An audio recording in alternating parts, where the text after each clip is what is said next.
Hello ನಮಸ್ಕಾರ, ಹೇಗಿದ್ದೀರಿ? ಕೂರ್ಬಸ್ನ ಈ ಕಂಟೆಂಟ್ಗೆ ನಿಮ್ಗೆಲ್ರಿಗೂ ಸ್ವಾಗತ. ಇವತ್ತು ರಾಜ್ಯದಲ್ಲಿ ತುಂಬಾನೇ ಚರ್ಚಿತವಾಗ್ತಿರುವಂತಹ ವಿಚಾರ ಸಚಿವ ಸಂಪುಟ ವಿಸ್ತರಣೆ. 20 ಸ್ಥಾನಗಳು ಬಾಕಿ ಇತ್ತು. 18 ಸಚಿವ ಸ್ಥಾನವನ್ನ ಭರ್ತಿ ಮಾಡ್ತಾರೆ ಅನ್ನುವಂತಹ ನಿರೀಕ್ಷೆ ಇತ್ತು ಡಿ ಕೆ ಶಿವಕುಮಾರ್ ಅವರ ನೇತೃತ್ವದಲ್ಲಿ. ಆದ್ರೆ 20ಕ್ಕೆ 20 ಕೂಡ ಭರ್ತಿ ಮಾಡಿ ಈಗ ಹೊಸ ಸಂಪುಟವನ್ನ ಅಹ್, ರಚನೆ ಮಾಡೋದಕ್ಕೆ ಸರ್ಕಾರ ಮುಂದಾಗಿರುವಂತದ್ದು, ಡಿ ಕೆ ಶಿವಕುಮಾರ್ ಅವರು ಮುಂದಾಗಿರುವಂತದ್ದು. ಇದರಲ್ಲಿ ಗಮನಿಸಬೇಕು, ನಾವು ಕೊಡಗಿಗೆ ಸಚಿವ ಸ್ಥಾನ ಸಿಕ್ಕೇ ಸಿಗುತ್ತೆ ಅನ್ನುವಂತಹ ಅಚಲ ವಿಶ್ವಾಸ ಅವರ ಕಾರ್ಯಕರ್ತರಲ್ಲಿತ್ತು, ಅವರ ಬೆಂಬಲಿಗರಲ್ಲಿತ್ತು, ರಾಜಕೀಯ ವಿಶ್ಲೇಷಕರಲ್ಲಿ ಇತ್ತು. ಆದ್ರೆ ಸಚಿವ ಸ್ಥಾನ ಸಿಗ್ಲಿಲ್ಲ. ಮಾಧ್ಯಮಗಳು ಕೂಡ ಈ ನಿಟ್ಟಿನಲ್ಲಿ ವರದಿ ಮಾಡಿದ್ವು. ಯಾರ್ಯಾರು ಒಂದಷ್ಟು ಈ ಸಚಿವ ಸ್ಥಾನ ಯಾರಿಗೆಲ್ಲ ಸಿಗುತ್ತೆ ಅನ್ನೋದರ ಕುರಿತಾಗಿ ವರದಿಗಳನ್ನ ಪ್ರಸಾರ ಮಾಡಿದ್ವು. ಆದ್ರೆ ಒಂದಷ್ಟು ಲೆಕ್ಕಾಚಾರಗಳು ತಲೆ ಕೆಳಗಾಗಿದೆ. ಎಸ್ ಪೊನ್ನಣ್ಣವ್ರನ್ನ ಉಪಸಭಾಪತಿಯಾಗಿ ಆಯ್ಕೆ ಮಾಡಲಾಗಿದೆ. ಜೊತೆಗೆ ಒಂದಷ್ಟು ಹೊಸ ಮುಖಗಳನ್ನ ಸಚಿವ ಸಂಪುಟಕ್ಕೆ ಸೇರ್ಪಡೆ ಮಾಡ್ಕೊಂಡಿರೋದು. ಯಾರಿಗೆ ಸಿಗೋದಿಲ್ಲ ಅಂತ ಅನ್ಕೊಂಡಿದ್ರು ಅಂತವರಿಗೆ ಸಚಿವ ಸ್ಥಾನ ಸಿಕ್ಕಿದೆ. ಒಟ್ಟು 20 ಮಂದಿ, ಜೊತೆಗೆ 4 ಮಂದಿ ಸಭಾಪತಿ, ಉಪಸಭಾಪತಿ, ವಿಧಾನ ಪರಿಷತ್ ಹಾಗೆ ವಿಧಾನ ಸಭೆಗೆ ಆ ಸಂಬಂಧಿತವಾಗಿ ಆಯ್ಕೆ ಮಾಡಲಾಗಿದೆ. ಈ ಕುರಿತಾಗಿ ಹಿಂದೆ ಕೂಡ ನಾವು ನ್ಯೂಸ್ ಪಂಚ್ ನಲ್ಲಿ ವಿಶ್ಲೇಷಣೆ ಮಾಡಿದ್ವಿ. ಸ್ಪೆಷಲಿ ಪೊನ್ನಣ್ಣ ಅವರಿಗೆ ಸಚಿವ ಸ್ಥಾನ ಸಿಗುವ ಸಾಧ್ಯತೆ, ಸಿಕ್ಕರೆ ಯಾವ ಕಾರಣಕ್ಕೆ ಸಿಗುತ್ತೆ, ಸಿಗದಿದ್ರೆ ಯಾವ ಕಾರಣಕ್ಕೆ ನಿಟ್ಟಿನಲ್ಲಿ ನಾನು ಇವರು ಅಜ್ಜಮಠ ರಮೇಶ್ ಕುಟ್ಟಪ್ಪ ಅವ್ರ ಜೊತೆ ಮಾತನಾಡಿದ್ದೆ ಈ ನ್ಯೂಸ್ ಪಂಚಿನಲ್ಲಿ. ಈಗ ಮತ್ತೆ ಈ ವಿಚಾರವಾಗಿ ಮಾತಾಡೋದಕ್ಕೆ ನೇರವಾಗಿ ಅಜ್ಜಮಠ ರಮೇಶ್ ಕುಟ್ಟಪ್ಪ ಅವ್ರನ್ನ ಫೋನ್ ಮೂಲಕ ಸಂಪರ್ಕಿಸಿ ಅವರ ವಿಶ್ಲೇಷಣೆ ಏನಿರುತ್ತೆ ಅದನ್ನು ಕೂಡ ನಿಮ್ಮ ಮುಂದೆ ಪ್ರೆಸೆಂಟ್ ಮಾಡ್ತೀನಿ. ಅದಕ್ಕಿಂತ ಮುಂಚೆ ನೀವೇನಾದ್ರೂ ಫಸ್ಟ್ ಟೈಮ್ ನಮ್ಮ ಕೂರ್ಬಸ್ ಚಾನಲ್ ನ ಸಬ್ಸ್ಕ್ರೈಬ್ ಮಾಡದೆ ನೋಡ್ತಾ ಇದ್ರೆ ಸಬ್ಸ್ಕ್ರೈಬ್ ಮಾಡ್ಕೊಳ್ಳಿ. ಜೊತೆಗೆ ಪಕ್ಕದಲ್ಲಿ ಜಾಯಿನ್ ಆಪ್ಷನ್ ಇದೆ, ನಮ್ಮ ಯೂಟ್ಯೂಬ್ ಮೆಂಬರ್ಶಿಪ್ ಅನ್ನ ಕೂಡ ತೆಗೆದುಕೊಳ್ಬಹುದು. ಹಾಗೆ ಇನ್ಸ್ಟಾಗ್ರಾಮ್, ಫೇಸ್ಬುಕ್ ನಲ್ಲೂ ಕೂಡ ನಮ್ಮ ಚಾನಲ್ ಅಕೌಂಟ್ ಇದೆ, ಅಲ್ಲೂ ಕೂಡ ನಮ್ಮನ್ನ ಫಾಲೋ ಮಾಡ್ಕೊಳ್ಳಿ. ಈಗ ನಾವು ಕುಟ್ಟಪ್ಪ ಅವರಿಗೆ ಫೋನ್ ಮಾಡಿ ಮಾತಾಡೋಣ.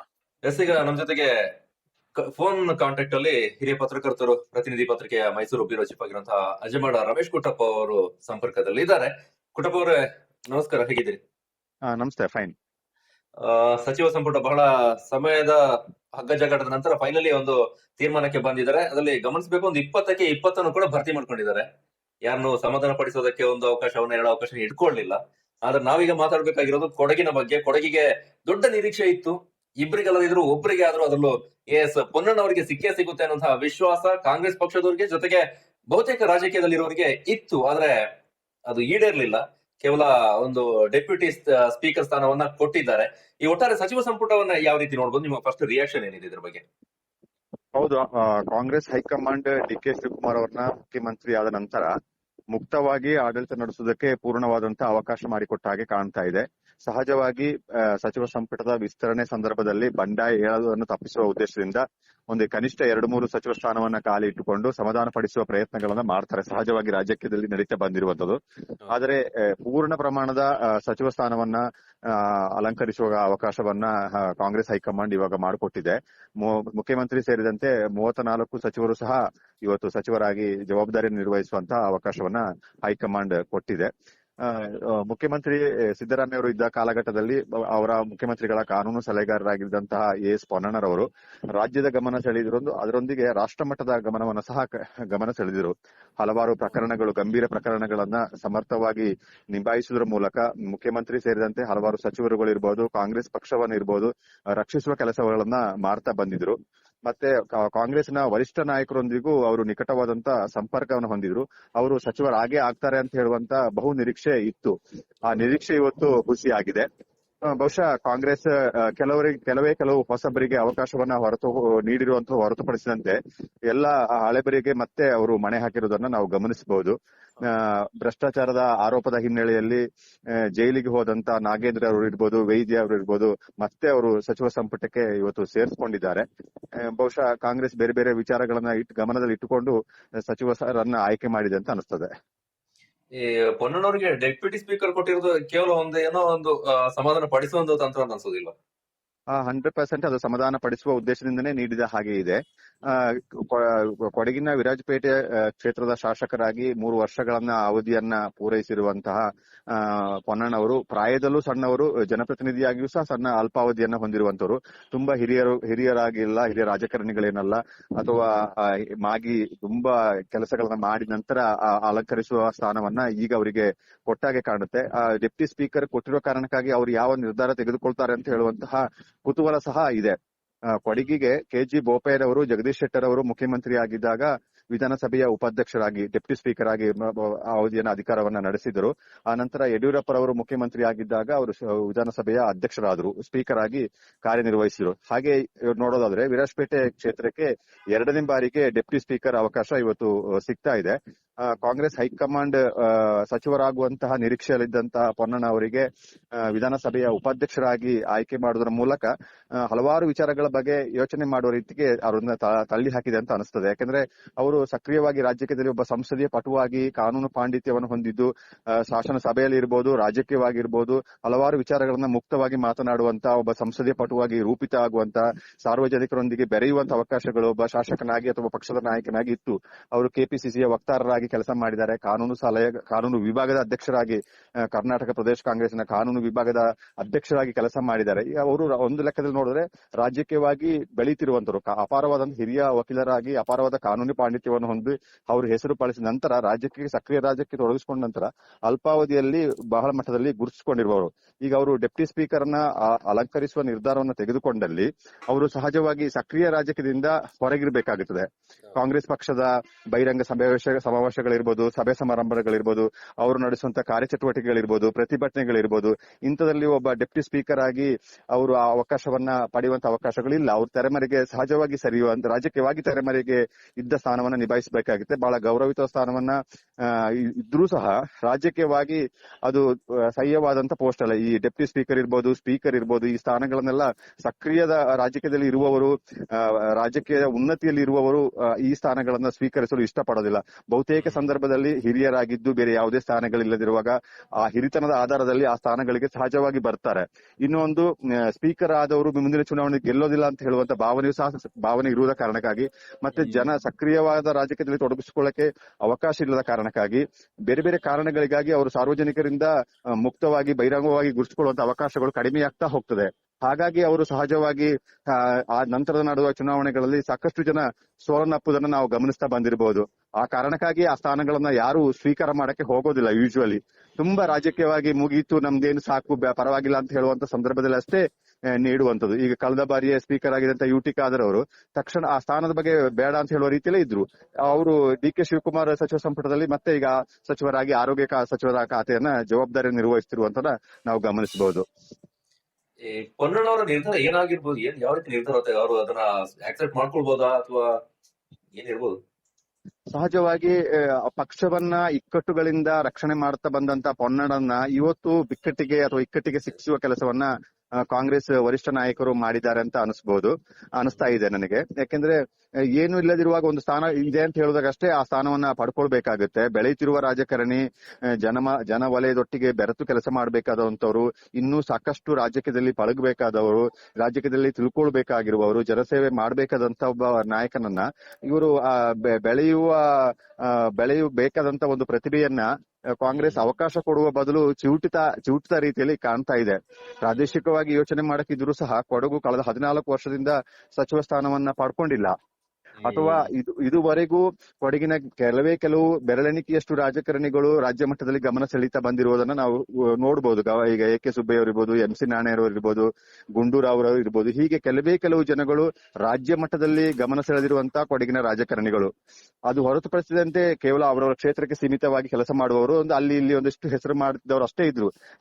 ರಾಷ್ಟ್ರ ಮಟ್ಟದಲ್ಲಿ ಹೆಸರು ಮಾಡಿ ಒಂದು ಗಮನ ಸೆಳೆದು ಕಾಂಗ್ರೆಸ್ಗೆ ಒಂದು ಆಶಾಕಿರಣವಾಗಿದ್ದಂತಹ ಪೊನ್ನಣ್ಣನವರಿಗೆ ಪಕ್ಷ ನಡೆಸಿಕೊಂಡ ರೀತಿ ನಿಜವಾಗ್ಲೂ ಯಾರು ಸಮಾಧಾನ ಪಟ್ಟುಕೊಳ್ಳುವ ರೀತಿಯಲ್ಲಿ ಇಲ್ಲ ಅಂತ ಅಂದ್ಕೊಳ್ತೀನಿ. ಅವರನ್ನ ವಿರೋಧಿಸುವವರು ಅಥವಾ ರಾಜಕೀಯವಾಗಿ ಅವರ ಬೆಳವಣಿಗೆ ಸಹಿಸಲಾರದವರಷ್ಟೇ ಈ ವಿಚಾರವನ್ನ ಖುಷಿ ಪಡಬಹುದು. ವೈಯಕ್ತಿಕವಾಗಿ ಅವರಿಗೆ ಇರ್ಬೋದು, ಮತ್ತೆ ರಾಜ್ಯಕ್ಕೆ ಕೊಡಗಿನ ಹಿತಾಸಕ್ತಿಯನ್ನ ಗಮನದಲ್ಲಿಟ್ಟುಕೊಂಡು ನೋಡಿದ್ರು ಸಹ ಇದು ಒಳ್ಳೆಯ ನಿರ್ಧಾರ ಅಲ್ಲ, ಒಳ್ಳೆಯ ಸಮಯನೂ ಅಲ್ಲ ಅಂತ ಅನಿಸ್ತದೆ. ಈ ವಿಚಾರದಲ್ಲಿ ಸಿದ್ದರಾಮಯ್ಯನವರ ಪ್ರಭಾವನೂ ವರ್ಕೌಟ್ ಆಗ್ಲಿಲ್ಲ ಅನ್ಸುತ್ತೆ ಅಲ್ಲ? 100% ಅವರು ಈಗ ನೋಡಿ, ಅವರ ಮಗನಿಗೆ ಅವರು ಮುಖ್ಯಮಂತ್ರಿ ಹೋಗುವ ಸಂದರ್ಭದಲ್ಲಿ ಅವರನ್ನ ಸಮಾಧಾನ ಪಡಿಸುವುದಕ್ಕಾಗಿ ಅವರ ಮಗನನ್ನ ತಕ್ಷಣ ಸಚಿವರನ್ನಾಗಿ ಮಾಡ್ತಾರೆ. ವಿಧಾನ ಪರಿಷತ್ ಸದಸ್ಯರಾದಂತಹ ಅವರ ಮಗ ತಕ್ಷಣ ಸಚಿವರಾಗಿ ಆಯ್ಕೆ ಆಗ್ತಾರೆ. ಬಹುಶಃ ಸಿದ್ದರಾಮಯ್ಯ ಅವರು ಪಟ್ಟು ಹಿಡಿದು ನನಗೆ ಬೇಕೇ ಬೇಕು ಅಂತ ಹೇಳಿದ್ರೆ ಅದ್ ಮಾಡಕ್ಕೆ ಸಾಧ್ಯ ಆಗದಿರುವಂತ ಸಾಧ್ಯತೆ ಇಲ್ಲ. ಅಥವಾ ಬಹುಶಃ ನನಗೂ ಅನ್ಸೋ ರಾಜಕೀಯ ಲೆಕ್ಕಾಚಾರದಲ್ಲಿ ಏನು ಅನಿಸ್ತೆ ಅಂತ ಹೇಳಿದ್ರೆ, ಈ ಡಿ.ಕೆ. ಶಿವಕುಮಾರ್ ಅವರಿಗೆ ಮುಕ್ತವಾಗಿ ಆಡಳಿಕೆ ನಡೆಸೋಕೆ ಅವಕಾಶ ಕೊಡಬೇಕು. ಸಹಜವಾಗಿ ಸಿದ್ದರಾಮಯ್ಯನವ್ರನ್ನು ತೆರೆಮರೆಗೆ ಸರಿಸಬೇಕು, ಮೆಲ್ಲೆ ತೆರೆಮರೆಗೆ ಸರಿಸಬೇಕು ಅಂತ ಹೇಳುವ ಯೋಜನೆಯನ್ನ ಮಾಡ್ಕೊಂಡಾಗೆ ಕಾಣ್ತಾ ಇದೆ. ಅದೇ ರೀತಿಯಲ್ಲಿ ಅದೇ ಭಾಗದಲ್ಲಿ ಸಾಕಷ್ಟು ಜನ ಅವರೊಟ್ಟಿಗೆ ಇದ್ದವರೇ, ಡಾಕ್ಟರ್ ಎಚ್.ಸಿ. ಮಹದೇವಪ್ಪ ಇರ್ಬೋದು, ವೆಂಕಟೇಶ್ ಅವರು ಇರ್ಬೋದು, ತುಂಬಾ ಜನ ಹಿರಿಯರುಗಳು ಸಹ ಇವತ್ತು ಅವಕಾಶದಿಂದ ವಂಚಿತರಾಗಿದ್ದಾರೆ. ಮಹದೇವಪ್ಪ ಅವರಿಗೆ ಸಚಿವರನ್ನಾಗಿ ಮಾಡಬೇಕು ಅಂತ ಹೇಳಿ ದೊಡ್ಡ ಸಂಖ್ಯೆಯಲ್ಲಿ ಪರಿಶಿಷ್ಟ ಜಾತಿಯವರು, ಬೆಂಗಳೂರು ಜಾತಿಯ ಸಮುದಾಯದವರು, ಲೀಡರ್ಸ್ ಗಳೆಲ್ಲ ಸೇರಿ ಬೆಂಗಳೂರಿನಲ್ಲಿ ದೊಡ್ಡ ಮಟ್ಟದ ಪ್ರತಿಭಟನೆಯನ್ನು ಸಹ ಮಾಡಿದ್ರು. ಆದ್ರೆ ನನಗನ್ಸುದು ಪುತ್ರ ವ್ಯಾಮೋಹ ಸಿದ್ದರಾಮಯ್ಯನಲ್ಲಿ ಕಾಣುತ್ತೆ ವಿನಃ ತನಗಾಗಿ ಹಲವಾರು ವರ್ಷಗಳಿಂದ ರಾಜಕೀಯ ಮಾಡ್ತಾ ಬಂದಿರುವವರಿರ್ಬೋದು, ತನಗೆ ಕಷ್ಟ ಕಾಲದಲ್ಲೂ ನಿಂತವ್ರನ್ನು ಸಹ ಅವರು ಅವಕಾಶಗಳಿಗೆ ಪಟ್ಟು ಹಿಡಿಲಿಲ್ಲ, ಅಥವಾ ಅವರ ಪ್ರಭಾವ ಕಾಂಗ್ರೆಸ್ ಅಲ್ಲಿ ದಿನಕ್ಕೆ ಕಳೀತಾ ಇದೆ, ಅಥವಾ ಡಿ.ಕೆ. ಶಿವಕುಮಾರ್ ಅವರಿಗೆ ಮುಕ್ತವಾಗಿ ಅವಕಾಶವನ್ನ ಮಾಡಿಕೊಡುವ ನಿಟ್ಟಿನಲ್ಲಿ ಇವತ್ತು ಕಾಂಗ್ರೆಸ್ ತೀರ್ಮಾನ ಮಾಡಿದ ಹಾಗೆ ಕಾಣ್ತದೆ. ಬಹುಶಃ 2028ರ ಚುನಾವಣೆಯನ್ನ ಸಹ ಡಿ.ಕೆ. ಶಿವಕುಮಾರ್ ಅವರ ನೇತೃತ್ವದಲ್ಲೇ ಮಾಡಬೇಕು. ಇನ್ನು ಕೆಲವು ಒಂದು ಮುಕ್ಕಾಲು ವರ್ಷಗಳಷ್ಟೇ ಚುನಾವಣೆಗಿದೆ. ಬಹುಶಃ 1.5 ವರ್ಷ ಅಷ್ಟೇ ಆಳ್ವಿಕೆ ನಡೆಸಕ್ಕಿರುತ್ತದೆ. ಕೊನೆಯ 6 ತಿಂಗಳಲ್ಲಿ ಸಹಜವಾಗಿ ಇಲೆಕ್ಷನ್ ಮೂಡಿಗೆ ಹೋಗುತ್ತೆ. ಬಹುಶಃ ಸಿದ್ದರಾಮಯ್ಯನನ್ನ ತೆರೆಮರೆಗೆ ಸರಿಸಿ ಒಂದು ಮುಕ್ತವಾದಂತಹ ಅವಕಾಶವನ್ನು ಡಿ.ಕೆ. ಶಿವಕುಮಾರ್ಗೆ ಕೊಟ್ಟು ಮುಂದಿನ ಚುನಾವಣೆಯನ್ನು ಅವರ ನೇತೃತ್ವದಲ್ಲೇ ನಡೆಸುವುದಕ್ಕೆ ಹೈಕಮಾಂಡ್ ತೀರ್ಮಾನ ಮಾಡಿದ ರೀತಿಯಲ್ಲಿ ಕಾಣ್ತಾ ಇದೆ.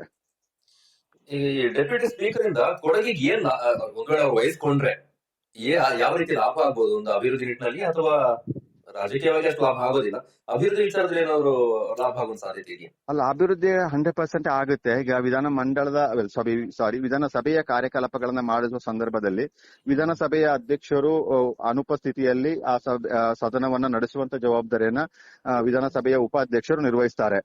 ಸಹಜವಾಗಿ ಏನು ಆಗುತ್ತೆ ಅಂತ ಹೇಳಿದ್ರೆ, ಕಾನೂನು ಪಾಂಡಿತ್ಯ ಹೊಂದಿರುವಂತ ಪೊನ್ನಣ್ಣನವರಿಗೆ ಮಹತ್ವದ ವಿಚಾರಗಳ ಸಂದರ್ಭದಲ್ಲಿ, ವಿಷಯಗಳು ಬರುವಾಗಿರ್ಬೋದು, ಮಸೂದೆಗಳಿರುವ ಸಂದರ್ಭದಲ್ಲಿ ಇರ್ಬೋದು, ಆ ಸಂದರ್ಭದಲ್ಲಿ ಇವರ ಮುಂದಾಳತ್ವದಲ್ಲೇ ಆ ಅಧಿವೇಶನವನ್ನ ಸದನವನ್ನ ನಡೆಸುವಂತ ಅವಕಾಶಗಳು ಸಿಗುವಂತ ಚಾನ್ಸಸ್ ಇರ್ಬೋದು. ಅವಾಗೂ ಸಹ ಮತ್ತೆ ಸರ್ಕಾರವನ್ನ ಕಾಪಾಡುವಂತ ಕೆಲಸಗಳನ್ನ ವಿಧಾನಸಭೆಯ ಅಧ್ಯಕ್ಷ ಸ್ಥಾನದಲ್ಲಿ ಕೂತು ಜವಾಬ್ದಾರಿ ನಿರ್ವಹಿಸುವಂತ ಅವಕಾಶಗಳು ಸಿಗುತ್ತೆ. ಇನ್ನು ಸಹಜವಾಗಿಯೇ ಈಗ ಸಚಿವ ಸಂಪುಟದಲ್ಲಿ ಸಚಿವರಿಗೆ ಎಷ್ಟು ಒಂದು ಸ್ಥಾನಮಾನಗಳು ಇರ್ತದೋ, ಗೌರವ ಇರ್ತದೋ, ಅದಕ್ಕಿಂತ ಒಂದಿಷ್ಟು ಹೆಚ್ಚೇ ಡೆಪ್ಯೂಟಿ ಸ್ಪೀಕರ್ಗಳಿಗೂ ಸಹಜವಾಗಿ ಇರ್ತದೆ. ಎಲ್ಲಾ ಸಚಿವರುಗಳೊಂದಿಗೆ ಸಂಪರ್ಕ ಇರುವ ಕಾರಣಕ್ಕಾಗಿ ಅವರು ಕ್ಷೇತ್ರಕ್ಕೆ ಸಹಜವಾಗಿ ಪ್ರಯತ್ನ ಪಟ್ರೆ, ಒಬ್ಬ ಸಾಮಾನ್ಯ ಇರುವ ಶಾಸಕ, ಒಂದು ಕ್ಷೇತ್ರಕ್ಕೆ ಸೀಮಿತ ಆಗಿರುವ ಶಾಸಕನಿಗಿಂತ ಹೆಚ್ಚು ಅನುದಾನವನ್ನು ಪಡೆಯುವಂತಹ ಅವಕಾಶಗಳು 100% ಡೆಪ್ಯೂಟಿ ಸ್ಪೀಕರ್ಗೆ ಇದ್ದೇ ಇರ್ತದೆ.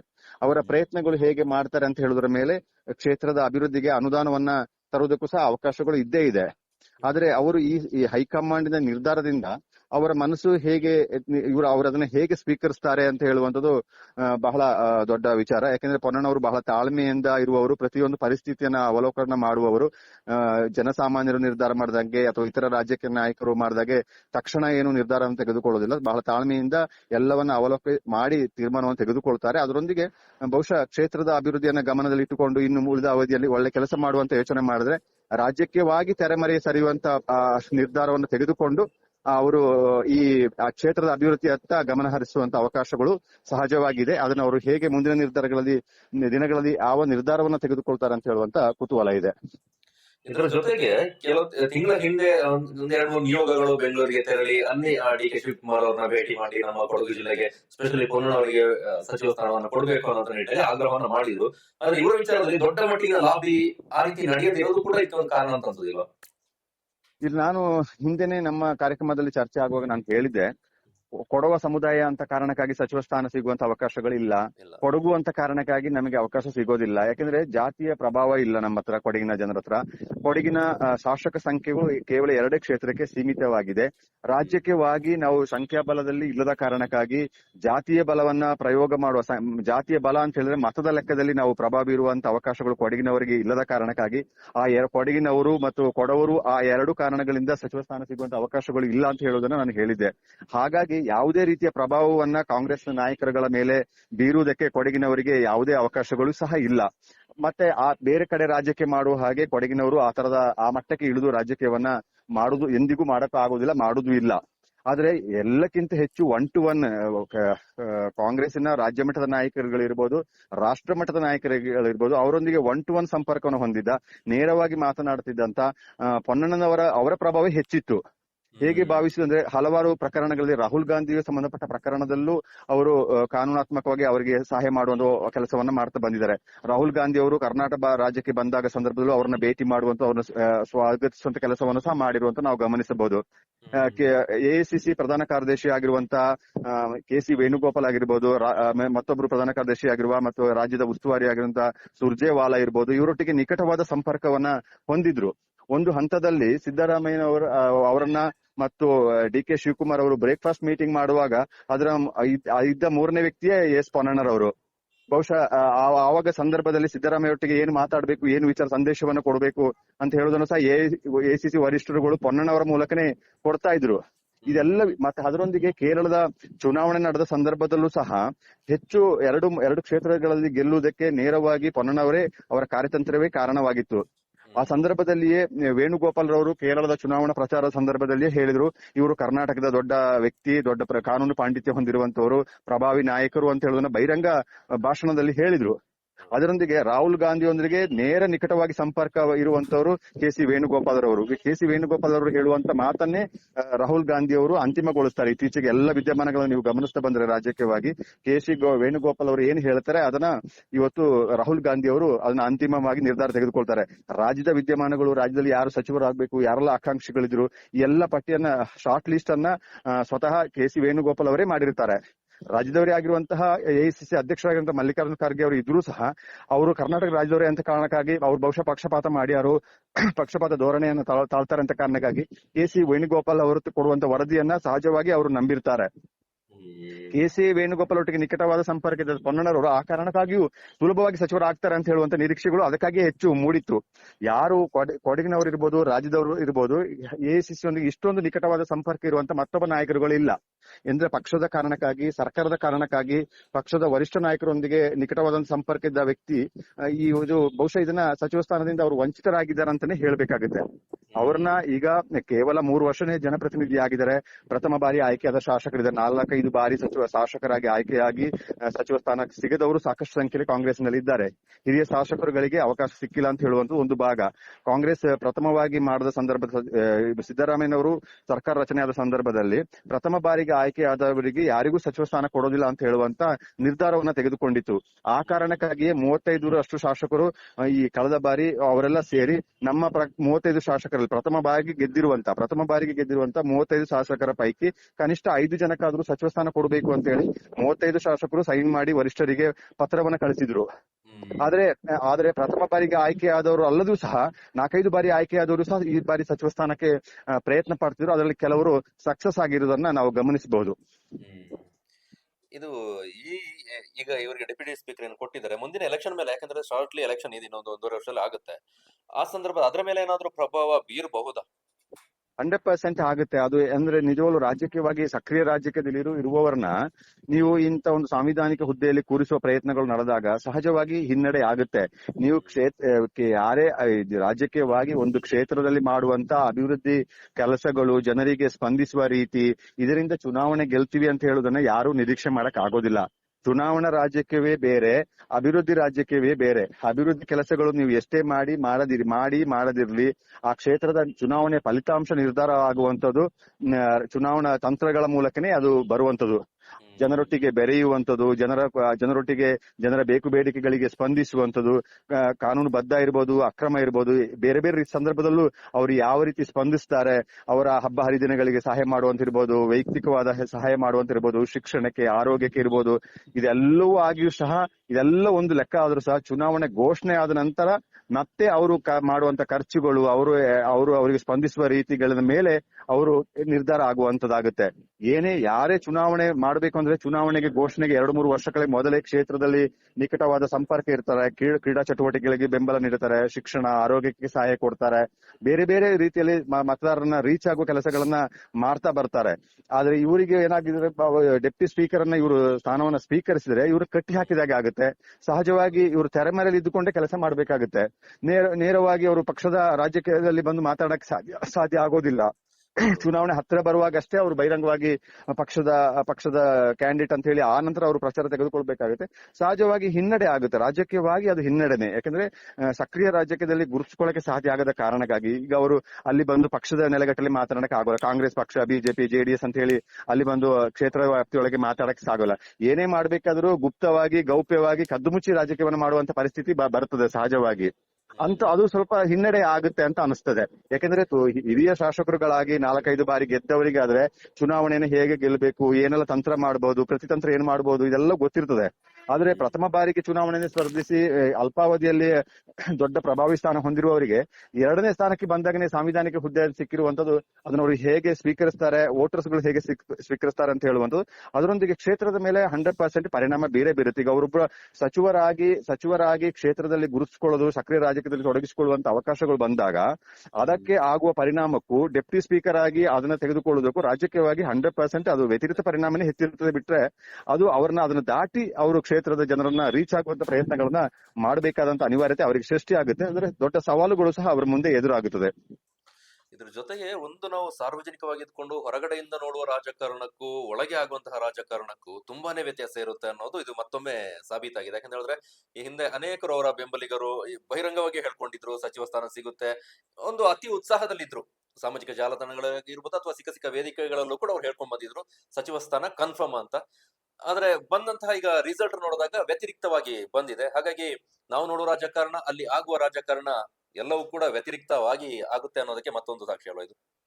ಹೌದು, 100%. ಕೆಲವು ರಾಜಕೀಯವಾಗಿಯೂ ಬೇರೆ ಬೇರೆ ರೀತಿಯ ಲೆಕ್ಕಾಚಾರವನ್ನು ತೆಗೆದುಕೊಳ್ತಾರೆ. ಹೇಗೆ ತೆಗೆದುಕೊಳ್ತಾರೆ ಅಂತ ಒಂದೇ ಮಾನದಂಡಗಳು ಇರೋದಿಲ್ಲ. ಇವತ್ತು ಜಮೀರ್ ಅಹಮದ್ ಖಾನ್ ಅವರು ದಾವಣಗೆರೆ ಉಪಚುನಾವಣೆ ಶಾಮನೂರು ಶಿವಶಂಕರಪ್ಪ ಅವರು ಮತಪಟ್ಟ ನಂತರ ನಡೆದಂತ ಆ ಸ್ಥಾನಕ್ಕೆ ನಡೆದಂತ ಉಪಚುನಾವಣೆ ಸಂದರ್ಭದಲ್ಲಿ ಅವರು ಕಾಂಗ್ರೆಸ್ಸಿಗೆ ವಿರುದ್ಧವಾಗಿ ನಡ್ಕೊಂಡಿದ್ದಾರೆ ಅಂತ ಹೇಳುವಂತ ವಿಚಾರಕ್ಕಾಗಿಯೇ ಅವರು ಸಿದ್ದರಾಮಯ್ಯ ಅವರ ಸಚಿವ ಸಂಪುಟದಲ್ಲಿ ಇದ್ದರೂ ಸಹ, ಪ್ರಭಾವಿ ಸಚಿವರಾಗಿದ್ರು ಸಹ, ಡಿ ಕೆ ಶಿವಕುಮಾರ್ ಅವರ ಸಚಿವ ಸಂಪುಟದ ಪ್ರಥಮ ಹಂತದ ಇದರಲ್ಲಿ ಅವರು ಸಚಿವರಾಗ್ಲಿಲ್ಲ.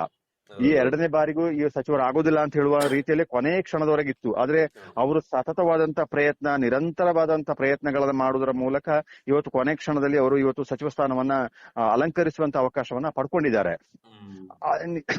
ಆದ್ರೆ ಜಮೀರ್ ಅಹಮದ್ ಅವರು ಸಚಿವ ಸಂಪುಟಕ್ಕೆ ಸೇರಿದೇ ಒಂದು ದೊಡ್ಡ ಸಾಹಸ ಅಂತ ಅಂದ್ಕೊಳ್ಬಹುದು.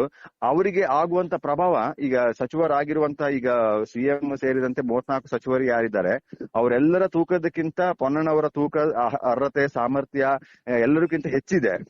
ಅದು ಅರ್ಹತೆ ಮಾನದಂಡ, ರಾಜ್ಯದ ಅರ್ಹತೆನೇ ಬೇರೆಗಳಿದೆ ಅಂತ ಅನಿಸ್ತದೆ. ಈಗ ಬೇರೆ ಬೇರೆ ಲೆಕ್ಕಾಚಾರಗಳು ರಾಜಕೀಯದಲ್ಲಿ ನಡೀತೆ ಅಂತ ಹೇಳೋದನ್ನ ಇಲ್ಲಿ ತೋರಿಸಬಹುದು. ಅಂದ್ರೆ ಸ್ಫೂರ್ತಿಯ ಅಥವಾ ಆದರ್ಶಪ್ರಾಯವಾದಂತ ರಾಜಕೀಯವನ್ನ ಈ ರಾಜಕೀಯದಲ್ಲಿ ಯಾರಿಗೂ ಬಯಕೆ ಮಾಡೋದು ಅಥವಾ ನಿರೀಕ್ಷೆ ಮಾಡೋದು ಸಹ ತಪ್ಪಾಗುತ್ತೆ ಅಂತ ಅನಿಸ್ತದೆ. ವರಿಷ್ಠರುಗಳು ಯಾವ್ಯಾವ ನಿರ್ಧಾರವನ್ನು ತೆಗೆದುಕೊಳ್ತಾರೆ ಅಂತಾನೂ ಹೇಳಕ್ಕೆ ಸಾಧ್ಯ ಆಗೋದಿಲ್ಲ. ಹೇಗೆ ಅಂತಿಮ ಕ್ಷಣದವರೆಗೂ ಬದಲಾವಣೆ ಆಗುತ್ತೆ. ಈವನ್ ಡಿ ಕೆ ಶಿವಕುಮಾರ್ ಅವರು ಸಿಎಂ ಆದ ನಂತರ ಪ್ರಥಮ ಬಾರಿಗೆ ಸಚಿವ ಸಂಪುಟ ವಿಸ್ತರಣೆ ಆದಾಗ ವರಿಷ್ಠರು ಕೇವಲ 10 ಜನರನ್ನ ಫೈನಲ್ ಮಾಡ್ತಾರೆ. ಬೆಳಿಗ್ಗೆ ಆಗುವಾಗ ಮತ್ತಷ್ಟೊಂದು 3 ಜನ ಸೇರ್ಪಡೆ ಆಗ್ತಾರೆ. ಕೊನೆಯ ಕ್ಷಣದವರೆಗೂ ಸಹ ಏನಾಗುತ್ತೆ ಅಂತ ಹೇಳುವಂತದ್ದು ರಾಜಕೀಯದಲ್ಲಿ ಊಹೆ ಮಾಡಕ್ಕೂ ಸಹ ಸಾಧ್ಯ ಆಗೋದು. ರಾಜಕೀಯವಾಗಿ ಈಗ ಒಂದು ಪಕ್ಷ ನೋಡಿ, ಸಚಿವ ಸಂಪುಟ ನಾವು ಏನ್ ಹೇಳ್ತೀವಿ, ಸಚಿವ ಸಂಪುಟದ ಸಚಿವರುಗಳ ಆಯ್ಕೆ ಶಾಸಕಾಂಗ ಪಕ್ಷದ ನಾಯಕರಾದಂತಹ ಮುಖ್ಯಮಂತ್ರಿಯ ಪರಮಾಧಿಕಾರ ಅಂತ ಹೇಳ್ತೀವಿ. ಸಾಂವಿಧಾನಿಕ ಹುದ್ದೆಗಳು ಸ್ಪೀಕರ್, ಡೆಪ್ಟಿ ಸ್ಪೀಕರ್ಗಳು ಸಹ ಬಹಳ ಗೌರವಿತವಾಗಿರುವಂತಹ ಹುದ್ದೆ. ಪಕ್ಷದ ಆಂತರಿಕ ನಿರ್ಧಾರವನ್ನು ಸಹ ಇವತ್ತು ಬಹಿರಂಗವಾದ ಪಟ್ಟಿಯನ್ನು ಹಾಕೊಂಡು ನೇರವಾಗಿ ಘೋಷಣೆ ಮಾಡ್ತಾರೆ. ಯಾರ್ಯಾರು ಸಚಿವರನ್ನಾಗಿ ನೇಮಕ ಮಾಡಬೇಕು ಅಂತ ಹೇಳೋದನ್ನ ಸಿಎಂಗೆ ಸೂಚನೆ ಮಾಡ್ತಾರೆ. ಪಕ್ಷದ ಎಐಸಿಸಿಯ ಪ್ರಧಾನ ಕಾರ್ಯದರ್ಶಿ ಆಗಿರುವಂತಹ ವೇಣುಗೋಪಾಲ್ ಅವರು ಬಹಿರಂಗ ಪತ್ರದ ಮೂಲಕ ಸಾರ್ವಜನಿಕವಾಗಿ ಪ್ರದರ್ಶನ ಮಾಡುವ ರೀತಿಯಲ್ಲಿ ಪಟ್ಟಿಯನ್ನ ಸಿಎಂಗೆ ಡೈರೆಕ್ಷನ್ ಮಾಡ್ತಾರೆ. ಆಗ ಈ ಸಚಿವರುಗಳ ಆಯ್ಕೆಯನ್ನ ಶಾಸಕಾಂಗ ಪಕ್ಷದ ನಾಯಕರಾಗಿರುವಂತಹ ಮುಖ್ಯಮಂತ್ರಿ ಆಯ್ಕೆ ಮಾಡ್ತಿಲ್ಲ, ಬೇರೆ ಯಾರು ಆಯ್ಕೆ ಮಾಡ್ತಾರೆ. ಇವತ್ತು ವಿಧಾನಸಭೆಯ ಅಧ್ಯಕ್ಷರು ಬಹುಶಃ ಖಾದರ್ ಅವರು ಅಧಿಕಾರ ಸ್ವೀಕಾರ ಮಾಡೋದಕ್ಕಾಗಿ ಆಗಿದ್ದಾರೆ. ಇವತ್ತು ನಮ್ಮ ವಿಧಾನಸಭೆಯ ಉಪಾಧ್ಯಕ್ಷರು ಇದ್ದಾರೆ, ಚಾಲ್ತಿಯಲ್ಲಿದ್ದಾರೆ. ಹಿರಿಯರಾದಂತ ದಾಖಲೆ ನಿರ್ಮಾಣ ಮಾಡಿರುವಂತ ದಾಖಲೆ ವರ್ಷಗಳ ಕಾಲ ಶಾಸಕರಾಗಿ ವಿಧಾನ ಪರಿಷತ್ ಸದಸ್ಯರಾಗಿ ಆಯ್ಕೆಯಾಗಿ ಸಭಾಪತಿಯಾಗಿ ಬಸವರಾಜ ಹೊರಟ್ಟಿ ಅವರು ಆ ಸ್ಥಾನದಲ್ಲಿದ್ದಾರೆ. ವಿಧಾನ ಪರಿಷತ್ತಿನ ಸಭಾಪತಿ ಮತ್ತು ಉಪಸಭಾಪತಿಗೆ ಯಾರು ಅಂತ ಹೇಳಿ ಇವತ್ತು ಕಾಂಗ್ರೆಸ್ ಆಯ್ಕೆ ಮಾಡಿ ಘೋಷಣೆ ಮಾಡ್ತದೆ. ವಿಧಾನ ಸಭೆಯಲ್ಲೂ ಯಾರು ಅಧ್ಯಕ್ಷರು ಯಾರು ಉಪಾಧ್ಯಕ್ಷರು ಅಂತ ಹೇಳೋದನ್ನು ಅವರು ಆಯ್ಕೆ ಮಾಡಿ ನಿರ್ಧಾರಿಸ್ತಾರೆ. ಈ ಸಾಂವಿಧಾನಿಕ ಹುದ್ದೆಯನ್ನು ಪಕ್ಷದ ನೆಲೆಗಟ್ಟದಲ್ಲಿ ಯೋಚನೆ ಮಾಡ್ತಾರೆ. ಮೊದಲು ಮುಖ್ಯಮಂತ್ರಿ ಯಾರೋ ಸಚಿವ ಸಂಪುಟದ ವಿಸ್ತರಣೆ ಬಗ್ಗೆ ಮುಖ್ಯಮಂತ್ರಿ ಯಾರನ್ನ ಕೇಳಿದ್ರೆ ಅದು ಮುಖ್ಯಮಂತ್ರಿ ಪರಮಾಧಿಕಾರ ಅಂತ ಹೇಳ್ತಿದ್ರು. ಪಕ್ಷದ ನೆಲೆಗಟ್ಟಲೆ ಆಗೋದು ಆಂತರಿಕವಾಗಿ ಇಟ್ಟುಕೊಳ್ಳುವಂತ ವಿಚಾರನೂ ಸಹ ಇವತ್ತು ಬಹಿರಂಗವಾಗಿ ಘೋಷಣೆ ಮಾಡುವಂತದ್ದು. ಸಾಂವಿಧಾನಿಕ ಹುದ್ದೆಗಳಿಗೆ ಅಗೌರವ ತರುವ ರೀತಿ ಆಲ್ರೆಡಿ ಈಗ ಸಭಾಪತಿ ಸ್ಥಾನ ಖಾಲಿ ಇಲ್ಲ. ಉಪಸಭಾಪತಿ ಪ್ರಾಣೇಶ್ ಅವರು ರಾಜೀನಾಮೆ ಕೊಟ್ಟಿದ್ದಾರೆ, ಉಪಸಭಾಪತಿ ಸ್ಥಾನ ಖಾಲಿ ಇದೆ. ಅದು ಹೊರತುಪಡಿಸಿದಂತೆ ವಿಧಾನಸಭೆಯ ಉಪಾಧ್ಯಕ್ಷರು ಇದ್ದಾರೆ, ಚಾಲ್ತಿಯಲ್ಲಿದ್ದಾರೆ. ಅವ್ರು ಇರುವಾಗನೇ ಇನ್ನೊಬ್ಬರನ್ನ ಘೋಷಣೆ ಮಾಡ್ತಾರೆ. ಪ್ರಕ್ರಿಯೆಗಳನ್ನ ಕೈಗೆತ್ತಿಕೊಳ್ಳುವ ಬದಲೇ ಪಕ್ಷವೇ ಇದನ್ನ ನಿರ್ಧಾರ ಮಾಡ್ತಾರೆ. ಅದನ್ನ ಸಾರ್ವಜನಿಕ ದಾಖಲೆ ರೀತಿಯಲ್ಲಿ ಇವತ್ತು ಬಿಡುಗಡೆಯನ್ನ ಮಾಡುವ ಕೆಲಸಗಳಾಗ್ತದೆ. ಬಹುಶಃ ಇದನ್ನ ಇಷ್ಟೆಲ್ಲ ಮಾಡಿದ ನಂತರ ಅವರು ಯಾವ್ದಾದ್ರು ಒಂದು ಆಯ್ಕೆಗಳ ಮಾನದಂಡಗಳು ಏನು ಅಂತ ಹೇಳೋದನ್ನ ಈಗ ಕೆಲವರು ಹೇಳ್ತಾರೆ. ವಿಧಾನಸಭೆಯ ಪ್ರತಿಪಕ್ಷ ನಾಯಕರಾದ ಆರ್ ಅಶೋಕ್ ಅವರು ಹೇಳಿದ್ರು, ಸಚಿವ ಸ್ಥಾನವನ್ನ ಇಷ್ಟಿಷ್ಟು ಹಣಕ್ಕೆ ಹರಾಜಿಗಿಟ್ಟಿದ್ದಾರೆ, ಅಮೌಂಟಿಗೆ ಆಗಿಟ್ಟಿದ್ದಾರೆ ಅಂತ. ಅದೇ ರೀತಿ ಅದನ್ನು ಘೋಷಣೆ ಮಾಡಿದ್ರೆ ಯಾರಿಗೆ ಸಾಮರ್ಥ್ಯ ಇದೆ ಜನರಿಗೂ ಗೊತ್ತಾಗ್ಬಿಡ್ತದೆ ಏನ್ ಹೇಗೆ ಮಾಡ್ಕೊಳ್ಬೇಕು ಅಂತ ಹೇಳೋದನ್ನ. ಅದು ಮುಂದಿನ ಹಂತಗಳಿಗೆ ಹಾಗೆ ಬರ್ಬೋದು. ಒಂದು ಸಚಿವ ಸ್ಥಾನ ತೆಗೆದುಕೊಳ್ಬೇಕಾದ್ರೆ ಇಷ್ಟಿಷ್ಟು ಕೋಟಿ ಕೊಡಬೇಕು, ಆವಾಗ ಅವ್ರಿಗೆ ಸಚಿವ ಸ್ಥಾನ ಕೊಡಬೇಕು ಅಂತ ಹೇಳೋದನ್ನ ನಿರ್ಧಾರವನ್ನ ಪ್ರಕಟಿಸಬಹುದು ಅಂತ ಕಾಲವೂ ಬರ್ಬೋದು. ಪಕ್ಷದ ಈ ಲೆಟರ್ ಹೆಡ್ ಅಲ್ಲೇ ಅದು ಸಹ ಬರ್ಬೋದು ಮುಂದಿನ ದಿನಗಳಲ್ಲಿ ಅಂತ ಅನಿಸ್ತದೆ ಬಹಿರಂಗವಾಗಿ. ಇದರೊಟ್ಟಿಗೆ ನನಗೆ ಈ ಅಚ್ಚರಿ ಆಯ್ಕೆಗಳಲ್ಲಿ ಒಬ್ರು ಜಮೀರ್ ಅಹಮದ್ ಹೇಳಿದ್ರಿ, ಹಾಗೆ ಗಾಯತ್ರಿ ಶಾಂತೇಗೌಡ ಅವರು ಇನ್ನು ಕೂಡ ಎಂಎಲ್ಸಿ ಆಗಿ ಅಧಿಕಾರ ಸ್ವೀಕಾರ ಮಾಡಲಿಲ್ಲ. ಆ ನಡುವೆ ಅವರಿಗೆ ಸಚಿವರಾಗಿ ಒಂದು ಅವಕಾಶ ಸಿಕ್ಕಿರುವಂತದ್ದು, ಅದೃಷ್ಟದಲ್ಲಿ ಬಂದಂತಹ ಅವಕಾಶ ಕೊನೆಯ ಅವಧಿಯಲ್ಲಿ ಸಿಕ್ಕಂತದ್ದು. ಕಳೆದ ಒಂದು 4 ವರ್ಷಗಳಿಂದ ಅವರು ಶಾಸಕರಾಗಿ ಕಾರ್ಯನಿರ್ವಹಣೆ ಮಾಡುವಂತಹ ಅವಕಾಶ ಸಿಕ್ಕಿರಲಿಲ್ಲ. ಇದು ಒಂದು ಆಶ್ಚರ್ಯ. ಜೊತೆಗೆ ಇವರು ಸಂತೋಷ್ ಲಾಡ್ ಹಿಂದೆ ಸಿದ್ದರಾಮಯ್ಯನವರು ಅಧಿಕಾರದಿಂದ ಕೆಳಗಿರುವಂತಹ ಸಂದರ್ಭದಲ್ಲಿ ತಾನು ಎಷ್ಟು ನಿಷ್ಠ ಅನ್ನೋದನ್ನ ಕಾರಣದಲ್ಲಿ ಕಣ್ಣೀರಿಟ್ಟು ತೋರಿಸುವಂತಹ ವ್ಯಕ್ತಿ, ಅವರನ್ನ ಮತ್ತೆ ಇಲ್ಲಿ ಆಯ್ಕೆ ಮಾಡ್ಕೊಂಡಿದ್ದಾರೆ. ಇದರ ಜೊತೆಗೆ ಜೆಡಿಎಸ್ ನಿಂದ ವಲಸೆ ಬಂದ 4 ಮಂದಿಗೆ ಸಚಿವ ಸ್ಥಾನವನ್ನು ಕೊಟ್ಟಿದ್ದಾರೆ. ಶಿವಲಿಂಗೇಗೌಡರು, ಜಮೀರ್ ಅಹಮದ್, ಚಲುವರಾಯಸ್ವಾಮಿ, ಬಾಲಕೃಷ್ಣ. ಒಂದು ಯಾವ ರೀತಿಯ ಲೆಕ್ಕಾಚಾರ ಅನಿಸ್ತಿದೆಯಲ್ಲ? ಹೌದು, ಗಾಯತ್ರಿ ಶಾಂತೇಗೌಡ ಅವರಿಗೆ ಸಿಕ್ಕಿದ್ದು ರಾಜಕೀಯದಲ್ಲೇ ಒಂದು ಹೊಸ ಅಧ್ಯಾಯ. ಒಂದು ಸಹಜವಾಗಿ ಚುನಾವಣೆಯ ಫಲಿತಾಂಶವನ್ನ ಪ್ರಶ್ನೆ ಮಾಡಿದ ನಂತರ ಪ್ರಕರಣಗಳಲ್ಲಿ ತೀರ್ಪು ಬಂದು ಅದನ್ನ ಮೇಲ್ಮನವಿ ಸಲ್ಲಿಸಿ ಎಲ್ಲ ಆದ ನಂತರ ಒಂದು ಏನೇ ತೀರ್ಪು ಬಂದರೂ ಅದ್ರ ಕೋರ್ಟ್ ಅಲ್ಲಿ ತಡೆಯಾಜ್ಞೆ ತೆಗೆದುಕೊಂಡು ಡ್ರ್ಯಾಗ್ ಮಾಡಿಕೊಂಡು ಒಂದು ಅವಧಿಯನ್ನು ಪೂರ್ಣಗೊಳಿಸುವಂತೆ ಬಹುತೇಕ ಸಂದರ್ಭಗಳಲ್ಲಿ ಇರುತ್ತದೆ.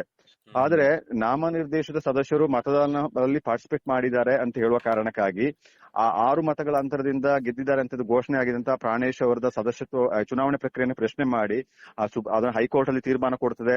ಗಾಯತ್ರಿ ಶಾಂತೇಗೌಡ ಅವರು ಎತ್ತಿರುವ ಪ್ರಶ್ನೆಗಳು ಸೇರಿದೆ ಅಂತ ಹೇಳ್ತಾರೆ. ಆ ನಂತರ ಅದು ಸುಪ್ರೀಂ ಕೋರ್ಟ್ಗೆ ಹೋಗುತ್ತೆ, ಸುಪ್ರೀಂ ಕೋರ್ಟ್ ತೀರ್ಪನ್ನು ಕೊಡ್ತದೆ. ಆ ನಂತರ ಹೈಕೋರ್ಟ್ ಅಲ್ಲಿ ಮರುಮತದ ಎಣಿಕೆಯನ್ನ ಘೋಷಣೆ ಮಾಡಿದಾಗ 9 ಮತಗಳ ಅಂತರದಿಂದ ಗಾಯತ್ರಿ ಅವರು ಗೆದ್ದಿದ್ದಾರೆ ಅಂತ ಘೋಷಣೆ ಮಾಡ್ತಾರೆ. ನಿಜವಾಗ್ಲೂ ಅವರು 4 ವರ್ಷಗಳ ಅವಧಿಯನ್ನ ಕಳ್ಕೊಳ್ತೀರ.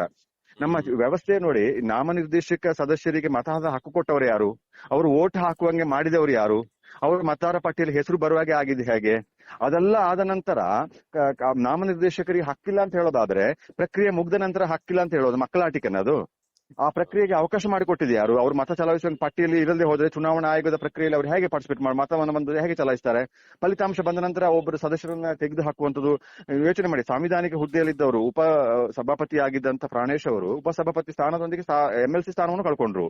ಒಂದು 4 ವರ್ಷ ಕಳೆದುಕೊಂಡಿದ್ದಕ್ಕೆ, ಒಬ್ಬ ಎಂಎಲ್ಸಿ ಕಳೆದುಕೊಂಡಿದ್ದಕ್ಕೆ ಬಹುಶಃ ಅವರು ಕನಸು ಮನಸ್ಸಿನಲ್ಲೂ ನಾನು ಸಚಿವರಾಗ್ತೀರಿ ಅಂತ ಯೋಚನೆ ಮಾಡಿರ್ಲಿಕ್ಕಿಲ್ಲ. ಪ್ರಥಮವಾಗಿ ಅವರು ಇವತ್ತು ಎಂಎಲ್ಸಿ ಆಗಿ ಅಧಿಕಾರ ಸ್ವೀಕಾರ ಮಾಡಿದರೆ. ಇನ್ನೊಂದು ವಿಶೇಷ ಅಂದ್ರೆ ಇವತ್ತು ಬೆಳಿಗ್ಗೆ ಅವರು ವಿಧಾನ ಪರಿಷತ್ ಸದಸ್ಯರಾಗಿ ಸಭಾಪತಿ ಮುಂದೆ ಹೋಗಿ ಪ್ರಮಾಣ ವಚನವನ್ನು ಸ್ವೀಕರಿಸಬೇಕಾಗಿತ್ತು.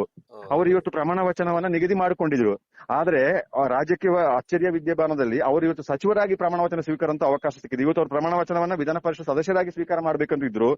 ವಿಧಾನ ಪರಿಷತ್ ಸದಸ್ಯರಾಗಿ ಪ್ರಮಾಣ ವಚನ ಸ್ವೀಕಾರದನ್ನ ಕಾರ್ಯಕ್ರಮ ರದ್ದು ಮಾಡಿ ಸಂಜೆ ಹೊತ್ತಿಗೆ ಅವರು ಸಚಿವರಾಗಿ ಇವತ್ತು ಪ್ರಮಾಣ ವಚನ ಸ್ವೀಕಾರ ಮಾಡ್ತಿದ್ದಾರೆ. 4 ವರ್ಷ ಕಳೆದುಕೊಂಡಿದ್ದಕ್ಕೆ ಅವರಿಗೆ ಸಚಿವರಾಗಿ ಸಚಿವ ಸಂಪುಟದಲ್ಲಿ ಸೇರುವಂತ ಅವಕಾಶಗಳು ಸಿಕ್ಕಿರುವಂತದ್ದು ದೊಡ್ಡವಾದ ಅವಕಾಶ ಸಿಕ್ಕಿದೆ. ಅವರ ಅವಧಿ ಒಂದು 2 ವರ್ಷ ಅಷ್ಟೇ ಇದೆ. ಬಹುಶಃ ಅವರಿಗೆ ಈ ನಮ್ಮ ಚುನಾವಣೆ ಸಂದರ್ಭದಲ್ಲೂ ಆ ಅವಧಿ ಮುಗಿಯೋದ್ರೊಳಗೂ ಅವರು ಸಚಿವರಾಗಿ ಕೆಲಸ ಮಾಡುವಂತ ಒಂದು ದೊಡ್ಡವಾದ ಅವಕಾಶಗಳು ಸಿಕ್ಕಿದೆ. ಈಗ ಜಮೀರ್ ಅಹಮದ್ ಆಗಿರಲಿ, ಚಲುವರಾಯಸ್ವಾಮಿ ಅವರಿರ್ಲಿ, ಮಾಗಡಿ ಬಾಲಕೃಷ್ಣರವರಿರ್ಲಿ, ಇವರೆಲ್ಲ ಜೆಡಿಎಸ್ ನಿಂದ ಸ್ಥಿತ್ಯಂತರ ಬಂದು ಜೆಡಿಎಸ್ ಅಲ್ಲಿ ಪ್ರಭಾವಿಯಾಗಿ ಸಚಿವರುಗಳಾಗಿ ಕುಮಾರಸ್ವಾಮಿ ಅವರೊಟ್ಟಿಗೆ ಆಪ್ತರಾಗಿ ರಾಜಕೀಯವಾಗಿ ಕೆಲಸ ಮಾಡಿದಂತವರು ಇವತ್ತು ದೊಡ್ಡ ಮಟ್ಟದ ಸ್ಥಾನವನ್ನ ಸಿಕ್ಕಿದ್ದಾರೆ. ಚಲುವರಾಯಸ್ವಾಮಿ ಅವರು ಮಂಡ್ಯದ ಪ್ರಭಾವಿ ನಾಯಕರಾಗಿ ಅವರಿಗೆ ಸಚಿವ ಸ್ಥಾನ ಮತ್ತೆ ಅಲಂಕರಿಸುವಂತ ಅವಕಾಶ ಸಿಕ್ಕಿದೆ. ತುಂಬಾ ಕಸರತ್ತುಗಳನ್ನು ಮಾಡಿ ಜಮೀರ್ ಅಹಮದ್ ಅವರು ಸಚಿವ ಸ್ಥಾನವನ್ನ ಪಡ್ಕೊಂಡು ನಿಟ್ಟಿಸಿರು ಬಿಡುವಂಗೆ ಆಗಿದೆ. ಅದರಲ್ಲಿ ಮಾಗಡಿ ಬಾಲಕೃಷ್ಣರವರು ಡಿ.ಕೆ. ಶಿವಕುಮಾರ್ ಅವರು ಮುಖ್ಯಮಂತ್ರಿ ಆಗ್ಬೇಕು ಅಂತ ಹೇಳಿ ಬಹಿರಂಗವಾಗಿ ಪ್ರಬಲವಾಗಿ ಒತ್ತಾಯ ಮಾಡ್ತಾ ಬಂದವರು. ಅವರು ಬಿಜೆಪಿಯಿಂದನೂ ಶಾಸಕರಾಗಿದ್ರು, ಜೆಡಿಎಸ್ ಇಂದನೂ ಆಗಿದ್ರು. ಇವಾಗ ಕಾಂಗ್ರೆಸ್ನ ಶಾಸಕರಾಗಿ, ಮಾಗಡಿಯ ಶಾಸಕರಾಗಿ, ಇವು ಒಂದು ಸಚಿವ ಸ್ಥಾನವನ್ನು ಹಿರಿಯ ಶಾಸಕರಾಗಿದ್ದು ಧೈರ್ಯವಾಗಿ ಮುಕ್ತವಾಗಿ ಮಾತನಾಡ್ತಾ ಬಂದಿದ್ದವರು. ಅವರು ಇವತ್ತು ಒಂದು ಒಳ್ಳೆಯ ಅವಕಾಶವನ್ನ ಡಿ.ಕೆ. ಶಿವಕುಮಾರ್ ಅವರ ಸಚಿವ ಸಂಪುಟದಲ್ಲಿ ಪಡ್ಕೊಂಡಿದ್ದಾರೆ ಅಂತ ಅನ್ತದೆ. ಈಗ ಸಚಿವ ಸಂಪುಟ ಆಗಿದೆ, ಇನ್ನು ಸದ್ಯಕ್ಕೆ ಅವರಿಗೆ ಚಾಲೆಂಜ್ ಇರೋದು ಅಸಮಾಧಾನವನ್ನ ಶಮನ ಮಾಡೋದು. ಸಹಜವಾಗಿ ಅಸಮಾಧಾನ ವ್ಯಕ್ತವಾಗಿ ಆಗುತ್ತೆ. ತನ್ವೀರ್ ಸೇಠ್ ಅವರ ಬಣ ಅವರ ಅಭಿಮಾನಿಗಳು ಹೋರಾಟವನ್ನು ಮಾಡ್ತಾ ಇದ್ದಾರೆ. ಇನ್ನೊಂದಷ್ಟು ಸಮಯ ಇರಬಹುದು, ಗೊತ್ತಿಲ್ಲ ಮುಂದುವರಿಯುತ್ತಾ ಅಥವಾ ಇದು ಕೂಡ ಒಂದು ಚಾಲೆಂಜ್ ಅಲ್ವಾ ಡಿ ಕೆ ಶಿವಕುಮಾರ್ ಅವರಿಗೆ? ಇಲ್ಲ, ವರಿಷ್ಠರುಗಳು ಎಲ್ಲವನ್ನ ನಿಭಾಯಿಸ್ತಾರೆ. ಸಹಜವಾಗಿ ಏನೇ ಒಂದು ಅಪಸ್ವರ ಅಸಮಾಧಾನಗಳು ಕ್ಷಣಿಕವಾಗಿ ವ್ಯಕ್ತವಾಗಬಹುದೇ ಬಿಟ್ಟರೆ ಸರ್ಕಾರವನ್ನ ಪತನಗೊಳಿಸುವಷ್ಟರ ಮಟ್ಟಿಗೆ ಯಾವ ಬಂಡಾಯೂ ಹೇಳುವಂತ ಅವಕಾಶಗಳು ಇಲ್ಲ. ಈ ನಿಗಮ ಮಂಡಳಿಗಳು ಸಚಿವ ಸ್ಥಾನಕ್ಕಿಂತ ಹೆಚ್ಚು ಪ್ರಭಾವಿಯಾಗಿರುವಂತಹ ನಿಗಮ ಮಂಡಳಿಗಳು ಸಹ ಇದೆ. 25ರಿಂದ 30 ಶಾಸಕರುಗಳು, ಹಿರಿಯ ಶಾಸಕರುಗಳಿಗೆ ಅವರ ಆಯ್ಕೆಯಂತೆ ರಾಜಕೀಯವಾಗಿ ಬೇರೆ ಬೇರೆ ಹುದ್ದೆಗಳನ್ನ ನಿಗಮ ಮಂಡಳಿಗಳನ್ನ ನೇಮಕ ಮಾಡ್ತಾರೆ. ರಾಜ್ಯಕ್ಕೆ ಕಾರ್ಯದರ್ಶಿಗಳಾಗಿ ನೇಮಕ ಮಾಡ್ತಾರೆ. ಬೇರೆ ಬೇರೆ ಹುದ್ದೆಗಳನ್ನು ಕೊಡುವುದರ ಮೂಲಕ ಒಂದು ಸಮಾಧಾನ ಪಡಿಸುವಂತ ಕೆಲಸಗಳಾಗುತ್ತೆ. ಇದು ದೊಡ್ಡ, ಯಾಕಂದ್ರೆ ಚುನಾವಣೆ 2 ವರ್ಷದ ಒಳಗಿನ ಇರುವ ಕಾರಣಕ್ಕಾಗಿ ಯಾರು ಅದನ್ನ ಕೈ ಹಾಕೋದಿಲ್ಲ. ಮತ್ತೆ ಬಿಜೆಪಿಯ ಕೇಂದ್ರ ಸರ್ಕಾರವಾಗ್ಲಿ ಅಥವಾ ಕುಮಾರಸ್ವಾಮಿ ಅವರಾಗ್ಲಿ ಅವರು ಸಹ ಈ ಸರ್ಕಾರದ ಪತನ ಮಾಡುವಂತಹ ಹಂತಕ್ಕೆ ಈ ವಿದ್ಯಮಾನಗಳನ್ನ ತೆಗೆದುಕೊಳ್ಳುವ ಹೋಗುವಂತ ಅವಕಾಶಗಳಿಲ್ಲ. ಒಂದು ವಾರ 2 ವಾರಕ್ಕಿರುವಂತಹ ಅಸಮಾಧಾನಗಳಷ್ಟೇ. ನಂತರ ಎಲ್ಲರೂ ಅದನ್ನ ಪ್ರಕ್ರಿಯೆಯಲ್ಲಿ ಸಕ್ರಿಯವಾಗಿ ಪಾಲ್ಗೊಂಡು ಮುಂದೆ ಬೇರೆ ಬೇರೆ ರಾಜ್ಯದಲ್ಲಿ ಪರಿಸ್ಥಿತಿಯನ್ನು ಸಮಯ ಸಂದರ್ಭ ಹೇಗೆ ಬರುತ್ತೆ ಅದನ್ನ ನೋಡ್ಕೊಂಡುದಕ್ಕೆ ಕಾಯ್ತಾರೆ ಬಿಟ್ರೆ ಬೇರೆ ಯಾವುದು ದೊಡ್ಡದಾಗಲ್ಲ. ಇವತ್ತು ತನ್ವೀರ್ ಸೇಠ್ ಅವರು ಸಹ ಸಚಿವರಾಗ್ತಾರೆ ಅಂತ ಹೇಳುವಂತ ನಿರೀಕ್ಷೆ ದೊಡ್ಡ ಮಟ್ಟದಲ್ಲಿ ಇತ್ತು. ಅದು ಸಹ ಇವತ್ತು ತಪ್ಪಿದೆ. ಅದರೊಂದಿಗೆ ಕೆಪಿಸಿಸಿ ಅಧ್ಯಕ್ಷರಾಗಿ ಕೆಲಸ ಮಾಡಿದವರು, ರಾಜಕೀಯವಾಗಿ ತುಂಬಾ ಹಂತ ಹಂತವಾಗಿ ಬೆಳೆದಂತವರು, ಮುಖ್ಯಮಂತ್ರಿ ಆಗಿದಂತ ಆರ್ ಗುಂಡೂರಾವ್ ಅವರ ಪುತ್ರ ಸಹ ಇವತ್ತು ಸಚಿವ ಸ್ಥಾನವನ್ನ ಕಳ್ಕೊಂಡಿದ್ದಾರೆ. ಪೊನ್ನಣ್ಣವರು ಕೊಡಗು ಹೇಗೆ ಸಚಿವ ಸ್ಥಾನದಿಂದ ವಂಚಿತವಾಯಿತು, ಅದೇ ರೀತಿಯಲ್ಲಿ ಕೊಡಗಿನ ಮೂಲದ ದಿನೇಶ್ ಗುಂಡೂರಾವ್ ಅವರು ಸಹ ಇವತ್ತು ಸಚಿವ ಸ್ಥಾನದಿಂದ ವಂಚಿತರಾಗುವಂಗೆ ಆಗಿದೆ. ಕೊಡಗು ಮೂಲದ ಕೆಜೆ ಜಾರ್ಜ್ ಅವರೊಬ್ಬರು ಅಷ್ಟೇ, ಬೆಂಗಳೂರಿನ ಜನಪ್ರತಿನಿಧಿಯಾಗಿರುವ ಕೆಜೆ ಜಾರ್ಜ್ ಅವರೊಬ್ಬರೇ ಸಚಿವ ಸ್ಥಾನದಲ್ಲಿ ಉಳ್ಕೊಂಡಿರುವಂತದ್ದು ಕೊಡಗಿಗೆ ಸಣ್ಣ ಮಟ್ಟದ ಸಮಾಧಾನವಾಗುವಂತ ವಿಚಾರ. ಜಾರ್ಜ್ ಅವರು ಸಚಿವರಾಗಿದ್ರು ಕೂಡ ಅವರ ಕಾರ್ಯವೈಖರಿಯ ರೇಂಜ್ ಅದು ಬೇರೆ ಮಟ್ಟದ್ದು. ಹೌದು, ಅದರಿಂದ ದೊಡ್ಡ ಮಟ್ಟಿಗೆ ಲಾಭ ಆಗುತ್ತೆ ನಿರೀಕ್ಷೆ ಮಾಡಬಹುದು ಕೊಡಗಿಗೆ. ಆಗುತ್ತೆ. ಅವರು ಇಂಧನ ಸಚಿವರಾಗಿ ಕೋಟ್ಯಾಂತರ ರೂಪಾಯಿ 250 ಕೋಟಿಗಷ್ಟು ಹೆಚ್ಚು ಅನುದಾನವನ್ನ ಕೊಡಗಿಗೆ ಒದಗಿಸಿದ್ದಾರೆ. ಕೊಡಗಿನ ಶಾಸಕರುಗಳು ಅವರ ಮೂಲಕನೇ ಅನುದಾನವನ್ನು ತಂದು ವಿದ್ಯುತ್ ಮೇಲ್ದರ್ಜೆ ಕಾಮಗಾರಿಗಳಿಗೆ ಸಂಬಂಧಪಟ್ಟಾಗಿ ದೊಡ್ಡ ಮಟ್ಟದ ಅನುದಾನ ತಂದಿದೆ. ಹೇಗಿದ್ರು ಯಾಕಂದ್ರೆ ಕೊಡಗಿನವರೊಟ್ಟಿಗೆ ನಿಕಟವಾದ ಸಂಪರ್ಕ ಸಾಕಷ್ಟು ಮುಖಂಡರುಗಳು ಇದ್ದಾರೆ. ರೀಚ್ಗಳು ಇದ್ದೇ ಇರುತ್ತೆ. ನೇರವಾಗಿ ಬಹಿರಂಗವಾಗಿ ಅವರು ಗುರುತಿಸಿಕೊಂಡು ನೇರವಾಗಿ ಅವರಾಗಿ ಬಂದು ಕೆಲಸ ಮಾಡುವಂತ ಅವಕಾಶಗಳು ಇಲ್ಲದೆ ಹೋದ್ರೂ ಸಹ ಅವರನ್ನ ಬಳಸಿಕೊಂಡು ಅವರ ಇಲಾಖೆ ಮೂಲಕ ಬೇರೆ ಬೇರೆ ಕೆಲಸಗಳನ್ನು ತೆಗೆದುಕೊಂಡಾಗ ಸಹಜವಾಗಿ ಕೊಡಗಿನಲ್ಲೇ ಬೆಳೆದು ಕೊಡಗಿನಲ್ಲೇ ವ್ಯವಹಾರಗಳನ್ನೆಲ್ಲ ಮಾಡ್ತಿದ್ದರ ಕಾರಣಕ್ಕೆ ಸಹಜವಾಗಿ ಕೊಡಗಿನ ಜನರೊಂದಿಗೆ ನಿಕಟವಾದ ಸಂಪರ್ಕ ಇದ್ದೇ ಇರುತ್ತೆ. ಸಾಕಷ್ಟು ಜನ ಮುಖಂಡರುಗಳಿಗೆ ಅವರಿಗೆ ಸಂಪರ್ಕ ಇರ್ತದೆ. ಸಹಜವಾಗಿ ಅನುದಾನ ಪಡೆಯುವುದಕ್ಕೆ ಒಂದಿಷ್ಟು ಉಪಕಾರ ಆಗುತ್ತೆ.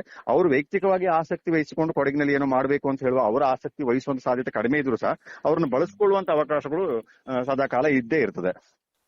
ಇದು ರಾಜ್ಯ ಸಚಿವ ಸಂಪುಟ ವಿಸ್ತರಣೆ ಕುರಿತಾಗಿ ಕುಟ್ಟಪ್ಪ ಅವರ ವಿಶ್ಲೇಷಣೆ. ಪೊನ್ನಣ್ಣ ಅವರಿಗೆ ಸಚಿವ ಸ್ಥಾನ ಸಿಗ್ಲಿಲ್ಲ, ಉಪಸಭಾಪತಿಯಾಗಿ ಮಾಡಿದ್ದಾರೆ. ಆ ಉಪಸಭಾಪತಿ ಆಗಿದ್ದುಕೊಂಡು ಅವರ ರಾಜಕೀಯ ಜೀವನ ಹೇಗೆ ಸಾಗುತ್ತೆ, ರಾಜಕೀಯವಾಗಿ ಲಾಭ ನಷ್ಟದ ಲೆಕ್ಕಾಚಾರ ಏನು ಅನ್ನೋದರ ಕುರಿತಾಗಿ ಒಂದು ಸೂಕ್ಷ್ಮ ವಿಚಾರಗಳನ್ನ ಪ್ರಸ್ತಾಪ ಮಾಡಿದ್ರು ಕುಟ್ಟಪ್ಪ ಅವರು. ಗಮನಿಸಬೇಕು, ಅವರಿಗೆ ಈ ಡೆಪ್ಯೂಟಿ ಸ್ಪೀಕರ್ ಆಗಿದ್ದುಕೊಂಡು ಅಲ್ಲಿ ಅಧಿಕಾರವನ್ನ ಚಲಾವಣೆ ಮಾಡಬಹುದು. ಆದ್ರೆ ರಾಜಕೀಯ ಬೆಳವಣಿಗೆ ನಿಟ್ಟಿನಲ್ಲಿ ಗಮನಿಸೋದಾದ್ರೆ ಯಾವುದೇ ರೀತಿಯಾದಂತಹ ಪ್ರಯೋಜನ ಆಗೋದಿಲ್ಲ, ಯಾವ ಕಾರಣಕ್ಕಾಗಿ ಅನ್ನೋದನ್ನ ಕುಟ್ಟಪ್ಪ ಅವರು ವಿಮರ್ಶೆ ಮಾಡಿದ್ರು. ಥ್ಯಾಂಕ್ ಯು ಕುಟ್ಟಪ್ಪ ಅವರು ನನ್ನ ಜೊತೆಗೆ ಮಾತಾಡಿದಕ್ಕಾಗಿ. ಧನ್ಯವಾದಗಳು. ಪೊನ್ನಣ್ಣವರು ಈ ಡೆಪ್ಯೂಟಿ ಸ್ಪೀಕರ್ ಸ್ಥಾನವನ್ನ ಆಕ್ಸೆಪ್ಟ್ ಮಾಡ್ಕೊಳ್ತಾರಾ ಅಥವಾ ನಯವಾಗಿ ತಿರಸ್ಕಾರ ಮಾಡ್ತಾರಾ, ಹೇಗಿರುತ್ತೆ ಅವರ ನಡೆ? ಈ ವಿಚಾರದಲ್ಲಿ ಕುತೂಹಲ ಇದೆ, ಮುಂದೆ ಗೊತ್ತಾಗ್ಲಿಕ್ಕಿದೆ. ಆದ್ರೆ ಒಂದು ಸ್ಟ್ರಾಂಗ್ ಡಿಸಿಷನ್ ತೆಗೆದುಕೊಳ್ಬಹುದು ಅಂತ ಏನು ಅನ್ಸೋದಿಲ್ಲ. ಅದನ್ನ ಸ್ವೀಕಾರ ಮಾಡ್ತಾರೆ ಅಂತ ಅನ್ಕೊಳ್ಬಹುದು. ಅದ್ರ ಆಚೆಗಿನ ರಾಜಕೀಯ ಏನಿರುತ್ತೋ ಗೊತ್ತಿಲ್ಲ. ಥ್ಯಾಂಕ್ ಯು ಕುಟ್ಟಪ್ಪ ಅವರ ವಿಚಾರವಾಗಿ ಮಾತಾಡಿದಕ್ಕಾಗಿ. ವೀಕ್ಷಕರೇ, ಇದು ರಾಜಕೀಯ ಬೆಳವಣಿಗೆ ಕುರಿತಾಗಿ ಈ ಕಂಟೆಂಟ್ ನಿಮಗೆ ನಾನು ಅನ್ಸಿರೋ ಕಮೆಂಟ್ ನಲ್ಲಿ ತಿಳಿಸಿ. ಥ್ಯಾಂಕ್ ಯು ವೆರಿ ಮಚ್ ಕಾರ್ಯಕ್ರಮ ನೋಡಿದಕ್ಕಾಗಿ. ಮುಂದಿನ ಕಂಟೆಂಟ್ ಜೊತೆಗೆ ಮತ್ತೆ ಸಿಗ್ತೇನೆ. ಎಲ್ಲರೂ ಕ್ಷೇಮವಾಗಿರಿ. ಧನ್ಯವಾದ.